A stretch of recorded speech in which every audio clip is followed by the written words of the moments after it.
मोहम्मद सयूब उसका नाम था, 22 साल का था इस घटना के समय। फिल्म के निर्देशक नीरज जी को शायद ये सब चीजें पता नहीं होंगी कि पुलिस भर्ती की एज लिमिट क्या होती है। अब जिन्हें पतियों ने फिल्म रिव्यू करने के लिए स्टूडियो खुलवा कर दे दिए हैं, अधेड़ उम्र में उन्हें बस बकरचैटी ही तो काटनी है। Oh my gosh, such a root level connected Indian movie, perfect for Oscar. नहीं विले पार्ले में टर्मरिक लाटे पीने वाली आंटियों, नहीं, एक भी चीज रूट से कनेक्टेड नहीं है। उसे SC/ST एक्ट की ताकत तो पता है, फिर भी उसे अपनी जाति बताने में डर है कि आसपास वाले उसका मजाक उड़ाएंगे। उससे पुलिस स्टेशन में झाड़ू लगवाई जाएगी। सलमान को बेचारे को बाप की टांग का ऑपरेशन कराने के लिए 2 लाख रुपए का लोन लेना पड़ रहा है 2019-20 में। थू है मोदी जी की आयुष्मान योजना पे और पसमानदा तृप्तिकरण पे भी। गोरों की नजरों में आने के लिए, कांस, एकेडमी, गोल्डन ग्लोब में अपने नंबर बनाने के लिए दलित भी डाल दो, उसमें मुसलमान एंगल भी डाल दो, उसको पीड़ित होता हुआ भी डाल दो, दलित पे भद्दी टिप्पणी होती हुई भी डाल दो। Oh Janhvi, oh Neeraj Ghaywan, best movie ever, masterpiece cinema art. नमस्ते दोस्तों, राम राम दोस्तों। हाल ही में एक फिल्म आई है होम बाउंड, नीरज घैवान नाम के निर्देशक की फिल्म है। नीरज घैवान वही निर्देशक है जिन्होंने मसान फिल्म बनाई थी, बढ़िया फिल्म थी वो। यह फिल्म होम बाउंड जो है, ये भारत की ऑफिशियल एंट्री है ऑस्कर में इस साल की। मैंने वो फिल्म देखी तो इस वीडियो में उसका रिव्यू करने का प्रयास करूंगा और ये बात मैं आपको बताऊंगा कि कितनी ये वर्दी मुझे लगी ऑस्कर के लिए। जैसा कि आपने थंबनेल में पढ़ा होगा, वो मैं सच बोल रहा हूँ, मैं उसमें कुछ मजाक नहीं कर रहा, सचमुच ऑस्कर डिजर्व करती है। अगर आप इस चैनल पर पहली बार आए हैं तो कृपया करके चैनल सब्सक्राइब कर लीजिएगा और वीडियो अच्छी लगे तो कमेंट करके अपने विचार बताएं और वीडियो साझा करना ना भूलें। कहानी की सर्वप्रथम बात करें तो ये एक असल कहानी पे बेस्ड है, जो कि कहा गया है based on a true story. बाकी आगे बताऊंगा कि असल कहानी कितनी है और बाकी सब कितना है। लॉकडाउन को लेकर के कहानी है और 2 दोस्तों के बीच की कहानी है। बशारत पीर नाम के कॉलमनिस्ट, शायद यही कहते हैं वो अपने आप को, न्यूयॉर्क टाइम्स के लिए लिखने वाले, उनके एक आर्टिकल का नाम था a friendship, a pandemic and a death beside the highway. उस पर कहानी आधारित है। 2 गरीब परिवारों से आने वाले 2 लड़कों की कहानी है जो दोनों दोस्त हैं। एक दलित है और एक मुसलमान है। दोनों के घर की आर्थिक स्थिति बेहद खराब है। दोनों ही सरकारी पेपर, बेसिकली पुलिस की भर्ती का पेपर भरते हैं। दोनों का निकलता है, नहीं निकलता, क्या होता है। उसके बाद लॉकडाउन उनके जीवन में किस तरीके से आता है और वो उनके जीवन पे क्या प्रभाव डालता है, यही कहानी है। असल किस्से पे, असल एक स्टोरी थी 2 लोगों की, उस पे बेस्ड ये कहानी है। पूरी फिल्म मेकिंग के बेसिस पे आगे मैं आकलन करूंगा और उसके बाद आपको ऑस्कर और सब चीजों से थोड़ा सा अवगत कराने का प्रयास करूंगा। आगे कास्ट की एक्टिंग की बात करें तो ईशान खट्टर मुख्य भूमिका में है। एक दोस्त है जो मुस्लिम पात्र है, वो बने हैं, उन्होंने अच्छी एक्टिंग की। अगर हम एक्टिंग की बात करें तो ईशान खट्टर वैसे भी बढ़िया एक्टर हैं, जो रोने वाले या इमोशनल करने वाले वो सीन है वो अच्छे से किए हैं। ठहराव वाले जितने भी सीन हैं उसमें वो बढ़िया लगे हैं, उनका परफॉर्मेंस आपको देख करके अच्छा लगेगा। रणबीर कपूर के बाद ईशान खट्टर को वो नेपोटिज्म का बीज या नेपो किड कहा जा सकता है, जो कि स्वयं वर्सेटाइल है। वो नेपो किड है या नहीं, इस बात से उतना अंतर नहीं पड़ता। वो बंदा खुद रिस्क लेने से नहीं डरता, तगड़े रोल पकड़ लेता है। ऐसे समय पे जब करियर ग्राफ उनका जिस तरीके से भी चल रहा है, इस तरह की फिल्म पकड़ना बहुत बड़ी बात है। जब जब फिल्म में स्क्रीन पर आते हैं उनका प्रेजेंस आपको फील होगा। वो चाहे संवाद नहीं भी बोल रहा है उनका पात्र, वो आंखों से आपसे वार्तालाप कर रहा है। मतलब अपने साथी एक्टर से तो बात कर ही रहा है, वो आपसे भी कहीं ना कहीं वार्तालाप कर रहा है स्क्रीन के थ्रू। तो उनका परफॉर्मेंस बढ़िया है। दूसरा बंदा जिन्होंने दलित लड़के की भूमिका निभाई है वो है विशाल जेठवा। इनके साथ मुझे लगता है भाई थोड़ी सी जाती हुई है, क्योंकि इस बंदे ने भी बहुत मेहनत करी है और वो मेहनत उसकी स्क्रीन पे दिख रही है। लेकिन वही बात होती है कि एक साथ वाला जो एक्टर होता है, जब ऐसे केस में वो थोड़ा 19-21 भी अगर आगे निकल जाए तो पूरा फोकस ईशान खट्टर पे यहां चला गया, ऐसा मुझे लगा। बाकी इस बंदे ने भी बढ़िया काम किया है। ये काम देख करके इन्हें और अच्छा काम आगे मिल सकता है, ऐसा मुझे लगता है। अच्छे खासे एक्सप्रेसिव लगे हैं वो फिल्म में। ऐसी फिल्म में वही होता है ना कि आपके जो भाव हैं वो चेहरे पर प्रॉपरली दिखने चाहिए। आप चाहे संवाद से अपना मैसेज डिलीवर नहीं भी कर रहे हो, आपके भावों से वो डिलीवर हो जाना चाहिए और वो मैसेज डिलीवर करने में, कन्वे करने में पूरा सफल रहा है ये व्यक्ति। अगली तीसरी हमारी मेन लीड की बात कर लेते हैं, जानवी कपूर। इनका फिल्म में होना ना होना बराबर था। मैं इसलिए नहीं कह रहा हूं क्योंकि उनका स्क्रीन टाइम कम था, बल्कि मैं इसलिए कह रहा हूं कि उनके प्रेजेंस के कोई मायने से नहीं थे फिल्म में।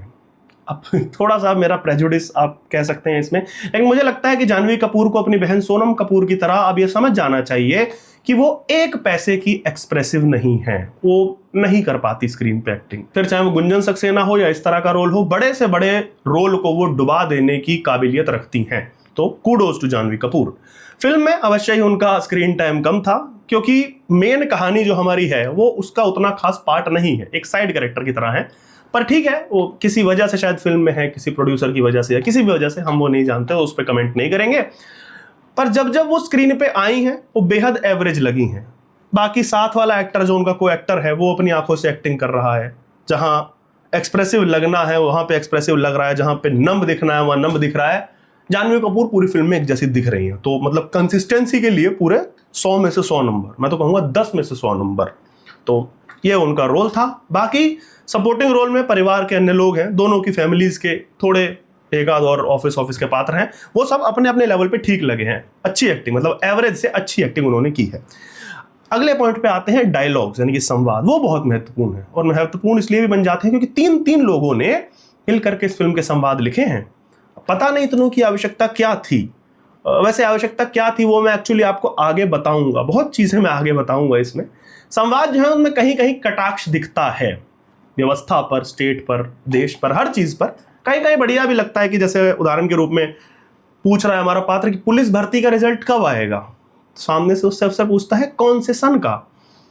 तो ये मतलब पेपर लीक, सरकारी नौकरी, पेपरों पे अच्छा खासा कटाक्ष किया गया है। ठीक लगता है, इतना आवश्यक भी है, एक डेमोक्रेसी में इतना करने की तो स्वतंत्रता भी होनी चाहिए, और ठीक भी लगता है सिनेमा में। और कई जगह पे जो भाव हैं वो बहुत ऑनेस्टली एक्सप्रेस किए गए हैं संवादों के माध्यम से। कई जगह आपको बताया गया है जो वल्नरेबिलिटी होती है, जब इंसान अंदर से वल्नरेबल होता है तो उसका सच किस तरह निकल आता है।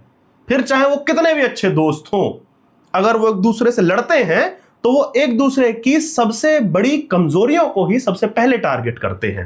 वो संवाद देखने में ठीक लगेगा क्योंकि वो रियल लाइफ से कहीं ना कहीं जुड़ा लगता है। बाकी संवाद ठीक ठाक है, not so good not so bad, ऐसा कुछ नहीं है। और बहुत कुछ उम्दा, बहुत कुछ ग्रैंड, अति उत्तम टाइप का नहीं है, लेकिन वो बताया जाएगा। मैं पहले ही बता दे रहा हूं आपको, बताया जाएगा सभी स्वघोषित फिल्म रिव्यूअर्स द्वारा और सो कॉल्ड ज्यूरीज द्वारा भी वो बताया जाएगा। क्यों बताया जाएगा ये भी मैं आगे एक्सप्लेन करूंगा आपको। टेक्निकलिटीज की बात कर लें, सिनेमेटोग्राफी वो ठीक हुई है, हैंड हेल्ड कैमरा कई जगह यूज हुआ है। ऐसी फिल्मों में कई बार होता है ऐसा, क्योंकि बजट भी मेरे ख्याल से, बजट की भी चलो बात करेंगे आगे। सिनेमेटोग्राफी की बात कर लेते हैं कि भाई सिंगल टेक्स हैं, मतलब ज्यादा लंबे नहीं होते, एक मिनट के कई बार सिंगल टेक्स हैं बहुत जगह। जहां डीप डायलॉग्स हैं, डीप कॉन्वर्सेशन हो रही है, वहां हैंडहेल्ड कैमरा यूज किया गया है। आप इमोशन ठीक से फील कर पाएंगे, क्योटिक्स आपको लगेगा कि आप उस जगह पे मौजूद हैं। एक चीज की प्रशंसा होनी चाहिए, लाइट का यूज बहुत अच्छा किया है रात के सीन्स में, वो यूज अच्छा हुआ है। ड्रोन शॉट्स हैं, थोड़े बहुत है लेकिन बहुत शानदार है। असल में फिल्म का आइडिया ही एक ड्रोन शॉट से ही आया था, तो वो भी एक कहानी है इसकी, उसमें स्पॉइलर नहीं देना चाहूंगा। एडिटिंग की बात कर लेते हैं, एडिटिंग ठीक ठाक है। फिल्म ज्यादा लंबी नहीं है, 2 घंटे की बेसिक फिल्म है। फर्स्ट हाफ में भूमिका बांधी गई है पूरे पात्रों की, पूरी सिचुएशन की, और सेकेंड हाफ में जो एक्चुअल कहानी है वो आपको दिखती है। 2 घंटे की फिल्म है, लेकिन सेंसर ने 11-12 कट इसमें लगा दिए हैं। जाति सूचक शब्द जो हैं वो सीन ही पूरे हटा दिए गए, बीप नहीं किया गया है, वो डायलॉग ही पूरा हटा दिया गया, संदर्भ भी आपको समझ नहीं आएगा कई जगह। बाकी बहुत कटाई छटाई की गई है। क्यों की गई है भाई ये सेंसर जाने, अब क्या क्या चीजें काट देता है सेंसर, अब उस पर तो हम क्या ही बोले, हो तो रोज हर फिल्म में बोलना कोई पॉइंट नहीं है। सुपरमैन में किस नहीं दिखा पाते हैं 1 मिनट की, तो यहाँ पे तो फिर भी जातिवादी की बात हो रही थी। ठीक है भाई, सेंसर जाने। बाकी एडिटिंग में कुछ तोप उखाड़ने जैसा कुछ था ही नहीं, तो ज्यादा कुछ कह नहीं सकते, फिल्म सीधी सीधी चली है। टाइमलाइन से कुछ खिलवाड़ करने का कहीं स्कोप ही नहीं था, तो क्या करते। वीएफएक्स जैसा कुछ इतना बड़ा नहीं है। प्रोडक्शन डिजाइन की हाँ तारीफ करनी पड़ेगी, प्रोडक्शन डिजाइन, आर्ट डायरेक्शन ये बढ़िया हुआ है। कपड़े वपड़े, मेकअप वेकअप सबका बढ़िया किया है। जानवी कपूर की यहाँ बात करना चाहूंगा, उनको बड़ी मुश्किल से गरीब मिडिल क्लास दिखाने का प्रयास हुआ है बहुत। वो तो अच्छा, एक मतलब ब्राउन रंग नहीं किया उनके मुंह पे, बाकी वो सैंडल वैंडल पहना के एकदम बढ़िया, वो शिक्षा नाम की शेरनी का दूध पी करके जो स्ट्रॉन्ग इंडिपेंडेंट वुमेन बनने का स्वप्न देखता है उनका पात्र, वो प्रोडक्शन डिजाइन वालों ने अच्छे से उनसे कराया है, बढ़िया लगा है। बैकग्राउंड स्कोर की बात कर लेते हैं। गाने कोई नहीं है सच, फिल्म में यारी वारी करके वो बजता है बैकग्राउंड में, उतना ध्यान नहीं जाता उस पर। और बैकग्राउंड स्कोर भी कुछ इतना कहीं जगह बहुत तगड़ा नहीं था कि उस पर स्पेशली ध्यान चला जाए, और ऐसी फिल्मों में मतलब उतना वैल्यू नहीं भी होता बैकग्राउंड स्कोर का। ये तो हो गई फिल्म की बात, पूरा लब्बो लुआब। अब आते हैं विषय पे, जबकि मैंने इतने सारे सस्पेंस बनाए, मैंने आपको बोला कि आगे बताऊंगा, अंत में बताऊंगा। उस पे आते हैं कि भाई ये फिल्म क्यों बनी है, पहली बात तो। और दूसरा जो कि मैंने क्यों कहा कि ये फिल्म ऑस्कर मटेरियल है और पक्का इसे ऑस्कर मिलेगा, क्योंकि एजेंडा है। बाकी क्या है, क्यों है, वो सब भूल जाइए। ये फिल्म ऑस्कर को दिमाग में रख कर ही बनाई गई है। एक परफेक्ट इंडियन फिल्म ऑस्कर के लिए, गरीबी, जात पात, अल्पसंख्यक को सताता हुआ देखना, सब कुछ। दलित बंदा है, गरीब है, उसे SC/ST एक्ट की ताकत तो पता है, फिर भी उसे अपनी जाति बताने में डर है कि उसके आसपास वाले उसका मजाक उड़ाएंगे, उससे पुलिस स्टेशन में झाड़ू लगवाई जाएगी। सही है, दिखा दो भाई क्या जाता है। 2019-20 का समय दिखाया गया है। उस मुसलमान को बेचारे को अपने बाप की टांग का ऑपरेशन कराने के लिए 2 लाख रुपए का लोन लेना पड़ रहा है 2019-20 में।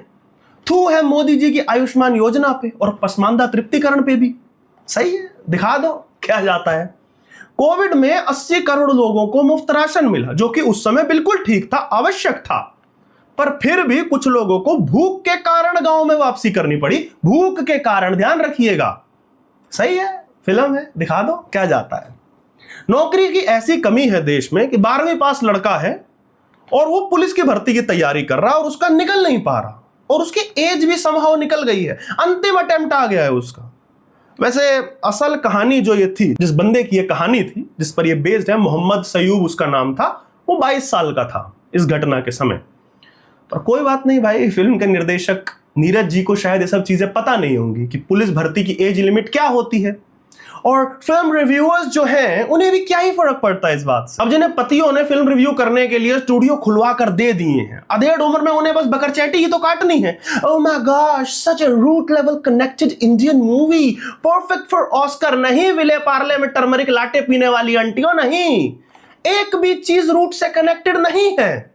और तुम्हें और तुम्हारे साथ साथ इस फिल्म के निर्देशक और न्यूयॉर्क टाइम्स के उस एजेंडावादी लेखक को भी यह बात नहीं पता, क्योंकि वो लोग भी रूट से घंटा कनेक्टेड है। आर्टिकल लिखने वाले ने तो एक भारतीय की मौत पर एक दवा कंपनी का एजेंडा न्यूयॉर्क टाइम्स में आर्टिकल बना के छाप दिया, और उसके उसे पैसे भी मिल गए होंगे, लेकिन उसे पढ़कर भारत के वामपंथियों और वामपंथनों के कच्चे कच्चियां गीले हो गए। और उसके बाद एक आर्टिस्ट निर्देशक ने सोचा कि ऑस्कर मटेरियल, गरीब कुचला दबा हिंदुस्तानी, यही तो ऑस्कर मटेरियल है। ये अच्छा है भाई, इस फिल्म से कोई प्रश्न नहीं करेगा कि 12वीं पढ़ा हुआ एक कैरेक्टर आप दिखा रहे हो, वो पुलिस की भर्ती की एज भी क्रॉस कर चुका है, यानी कि लगभग 10 साल का एज गैप होगा ना कि भाई, क्योंकि असल पुलिस की भर्ती की एज 25-26 तक खत्म हो जाती है और 16 या 17 साल का बंदा 12वीं करता है। तो 10 साल ये बंदा क्या कर रहा था जीवन में, ये कोई नहीं पूछेगा। क्यों? क्योंकि आपको ये दिखाना है कि भारत में तो रोजगार ही नहीं है, और रोजगार का मतलब सरकारी नौकरी ही होता है। भुना के दिखा दो फिल्म में, किसको फर्क पड़ता है? कौन सी ऑस्कर की जूरी ये सब पूछने वाली है? इमोशन बिकेगा, भारत की गरीबी बिकेगी, धूल मिट्टी, पुअर पीपल। ये सब चीजें फिल्म देखते हुए ना लोग सोचते हैं ना समझते हैं। क्यों? क्योंकि इमोशन आपको बेचा जा रहा है, पॉवर्टी पॉर्न बेचा जा रहा है। मैं मानता हूं ये असल कहानी है, लेकिन उस इवेंट को दिखाने की आड़ में जितना भी ये फालतू का इलॉजिकल एजेंडा बेचा जा रहा है, इसके ऊपर कोई कुछ प्रश्न नहीं पूछेगा। कोलंबिया यूनिवर्सिटी के बशारत पीर का प्रेम बेचा जा रहा है। नहीं, भारत के प्रति उसका कोई प्रेम नहीं था, वो क्यों होगा? वो तो एक दवाई कंपनी के प्रति था ना, उन्हीं के लिए लॉयल्टी थी। ऐसे कई सो कॉल्ड कॉलमनिस्ट की लॉयल्टी थी। न्यूयॉर्क टाइम्स से लेकर वॉशिंगटन पोस्ट जैसे अखबार ऐसे तमाम एजेंडावादी लेखों से भरे हुए थे, क्योंकि ये कंपनी को अपनी दवाई भारत में बेचनी थी, जो कि भारत सरकार अलाउ नहीं कर रही थी। भारत में जो जो काम कोविड के समय में हुए, अच्छे बुरे, मैं बुरे भी मानता हूं, गरीबों के लिए जो जो योजनाएं बनी, कोविड में कितना कार्य हुआ, गरीबों के लिए क्या क्या हुआ और हो रहा है, ये सब किसी फिल्म में क्यों दिखाना, क्यों बताना? क्योंकि ये सबसे ऑस्कर जूरी को थोड़ी फर्क पड़ता है। उनको चाहिए असली रियल इंडियन भूखा नंगा पीपल, जैसा कि वो छोड़ कर गए थे, ताकि वो दुनिया के सामने आज भी ये कह सके कि देखो, हमने तो कहा था कि ससुरे बारबेरिक है और गरीब भी हैं, अब तक जैसा हम छोड़ के गए थे वैसे के वैसे हैं। इनके खुद के डायरेक्टर ही फिल्म बना के बता रहे हैं। तो इसलिए मैं कह रहा हूं मित्रों कि यह फिल्म बनाई ही ऑस्कर को दिमाग में रख के गई है। अच्छा, एक एक चीज इस फिल्म में सेट भी बैठ रही है, जैसा कि मैंने कहा कि भाई 4-4 प्रोड्यूसर हैं, अलग अलग 3-3, 4-4 लेखक हैं। लगभग ना के बराबर बजट वाली फिल्म में 4 प्रोड्यूसर, जिनमें से एक करण जौहर है, आधार पूनावाला है, ये फिल्म में क्या कर रहे हैं? इतना पैसा कहां चाहिए था, किसको चाहिए था, कोई बताए? फिल्म में तो कहीं कुछ ऐसा बजट है नहीं। करण जौहर चाहते तो अकेले ही, लेकिन हाँ, उसमें फिर वाली चीजें आ जाएंगी, ये टेक्निकल चीजें हैं, तू नहीं समझेगा गरीब, ठीक है ठीक है, वो हमको समझ आता है। फिल्म में एग्जीक्यूटिव प्रोड्यूसर है मार्टिन स्कॉर्सेज़ी। कोई बता दे भाई उसने इस फिल्म में क्या किया है? अगली चीज, यंग एक्टर्स, यूथ, जेनजी जो है ना, वो गरीबी को समझ रहा है। एक भूरी चमड़ी हेटर, इंडिया हेटर, कॉलमनिस्ट की पटकथा और भर भर के पॉवर्टी जैसा कि मैंने कहा, गरीब, भूखा, नंगा people, just how they like it, सब कुछ ऑस्कर मटेरियल। अब व्यंग कटाक्ष से हटके और सीरियस नोट, मैं ये नहीं कहता कि भारत में गरीबी नहीं है या ये फिल्म जिस कहानी पे बेस्ड थी वो सच्ची नहीं है। मैं ऐसा नहीं कहता कि सब ठीक है, सब चंगा सी, पर मेरा कहना है कि गरीबी तक को दिखाने का एक तरीका होता है। हल्का फुल्का एजेंडा नीरज घैवान और वरुण ग्रोवर की मसान में भी था, मैं मानता हूं, पर वो रियल प्रतीत होता है, ऑन द फेस नहीं प्रतीत होता, ग्राउंड से जुड़ा फील होता है।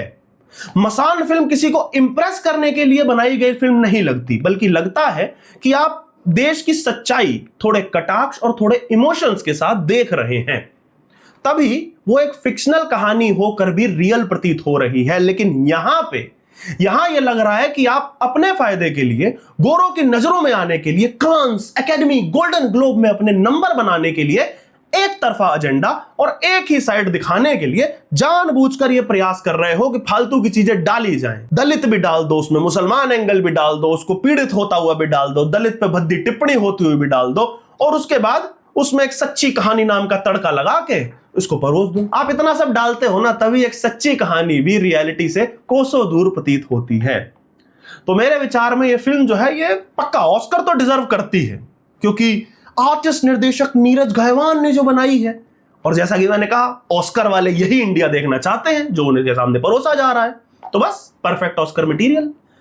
अंत में वॉचेबल है या नहीं, मतलब आपके लिए, जैसा कि मैंने कहा अनेक त्रुटियां हैं फिल्म में, टेक्निकल लेवल पे है, मैंने थोड़ी बहुत गिनवा दी। जो चीज अच्छी है मैंने एक्टिंग वैक्टिंग वो भी आपको गिनवा दी। एजेंडा फिल्म में है या नहीं, तो भाई है।